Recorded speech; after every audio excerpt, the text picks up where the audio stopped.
The night Copper lay down and whimpered at the bricks. Wouldn't look at me, wouldn't move, wouldn't even breathe right. I realized I couldn't pretend it was just the dog anymore. But that was later. Before the unease began circling us, we were just Jenna and Liam in a too small starter home with a too big St. Bernard who never got the number of walks he deserved. Copper is 160 pounds of stubbornness and slow blinks and theatrical sighs.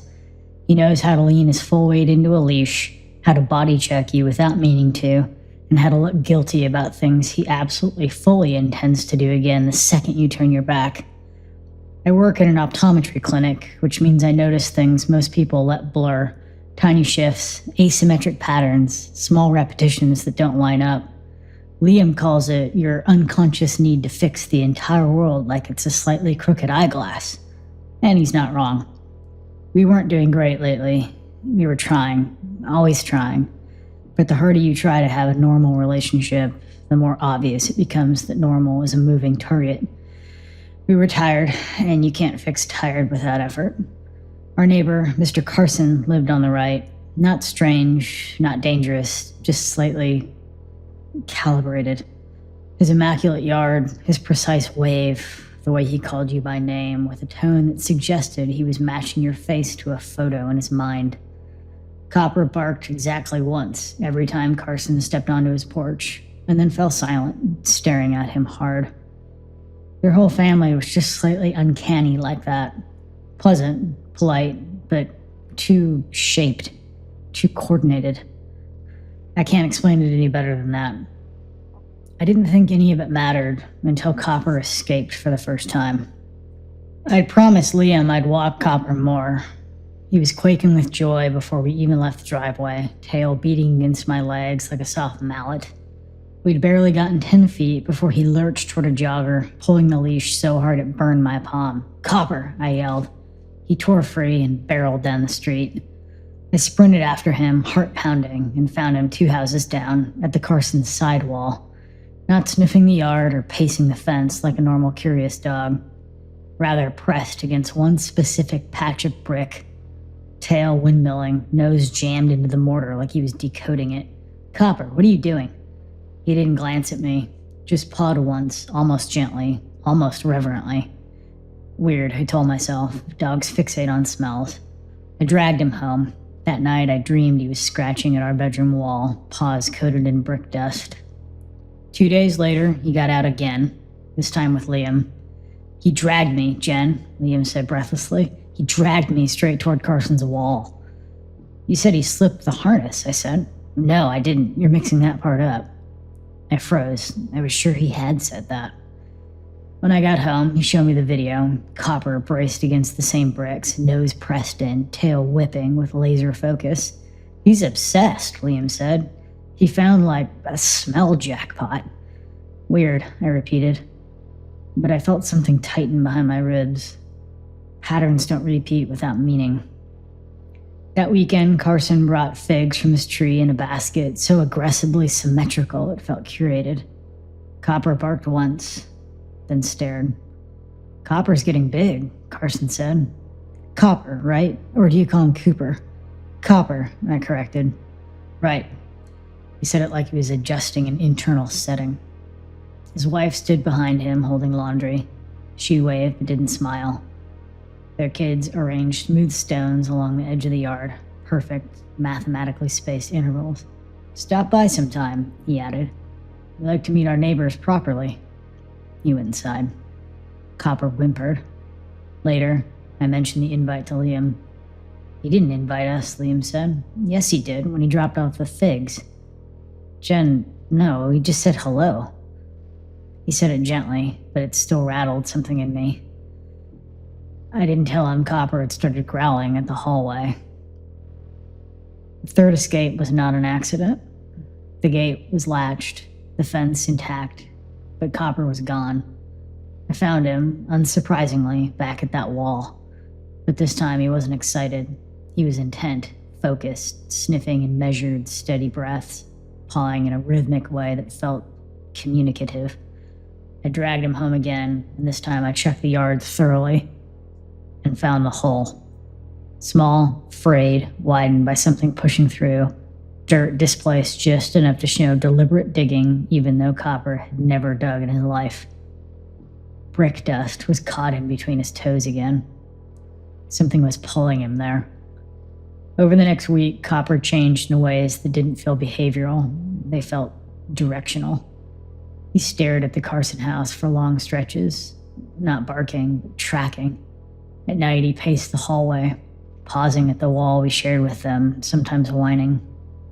At 2 a.m., he sat beside our bed and whined toward the wall like he heard something I couldn't.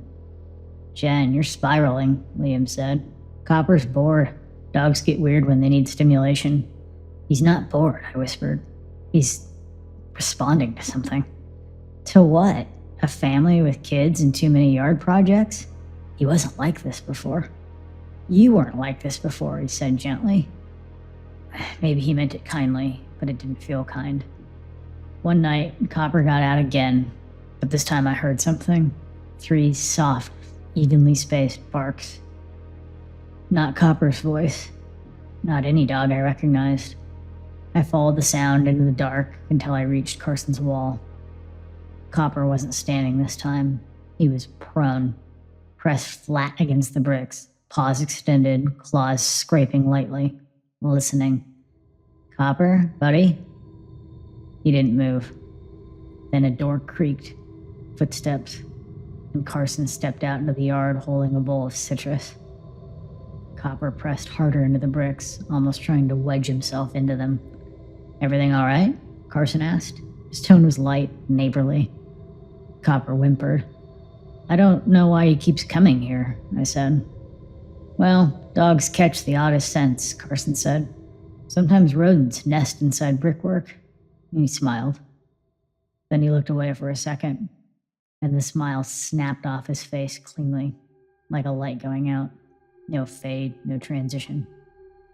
"What was that?" I asked before I could stop myself. He looked back, and the smile was there again, identical to the first one. "Pardon?" Inside the house behind him, something shifted behind a curtain, tall and slow. I didn't look at it for more than a second. Copper whined the whole way home. At home, Copper collapsed on the rug. Brick dust clung to his paws. "Why is he shaking?" Liam asked. "He wasn't acting normal." "He's obsessed with that wall," Liam laughed. "You're letting it get to you, too." "But he dug," I insisted. "You said he did." "I said sniffing, not digging. You added that part." My pulse thudded in my ears. I remembered him saying, "digging," didn't I?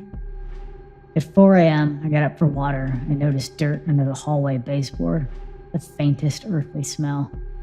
Copper sat beside the wall, staring at it like it might whisper back. I pressed my palm to the plaster. It was cold, much colder than the rest of the house. Through the blinds, I saw one dim light in the Carson house. Shadow moved behind the curtain, long in a way that didn't match human posture. Copper's head lifted. He stared too. I closed the blinds. The next morning, the brick wall outside looked wrong. Not different, not damaged. Clean. Immaculately clean. Scrubbed down to uniform color. Every trace of dust and soil removed. No leaves, no spiderwebs, no pollen. But the rest of the yard was untouched. The windows dusty, gutters clogged.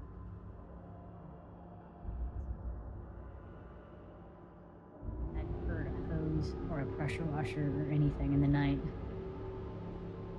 Something had cleaned that patch in the dark and cleaned it perfectly. Liam thought I was overreacting. Copper didn't. He sniffed the bricks and immediately backed up, ears flat, tail tucked, whining. His nails scraped the walkway as he tried to retreat. "It's clean," Liam said, examining it. "Someone washed it. It's not a conspiracy." "Why only this part?" I whispered. Liam didn't answer. Copper barked, low, patterned, deliberate. Woof, woof, woof. At the bricks. Not the yard, not the neighbor, the bricks, as if answering someone. That evening, Carson waved from his driveway. Grabbing people over Saturday. Stop by if you like. Copper barked again from inside. Woof, woof, woof. But this time, the sound, it didn't quite align. Copper was in the hallway, facing the shared wall, paw raised, touching it gently, rhythmically, like he was waiting for someone on the other side to respond. I don't think he invited us, Liam said gently. I think he just said hi. No, I said quietly, he invited us. He said it clearly. I think you heard what you expected. Copper pressed his nose to the wall. Something inside the plaster made the faintest settling sound. Not a creak, not pipes. Something shifting weight. Copper whimpered, then stepped back. There were 4 small prints on the baseboard, perfectly shaped, like something had pressed from the other side. My throat tightened. I'm an optometry tech. I don't hallucinate patterns, I notice them. And standing there, watching my dog communicate with a wall that had been surgically cleaned overnight, I understood something with sharp, private clarity. The danger wasn't that something was inside the Carson's house. The danger was something had learned the rhythm of Copper's bark. Something tracked his obsession. Something corrected its own evidence in the dark. And worst of all, Copper wasn't trying to get into their yard. He was trying to get away from something in ours.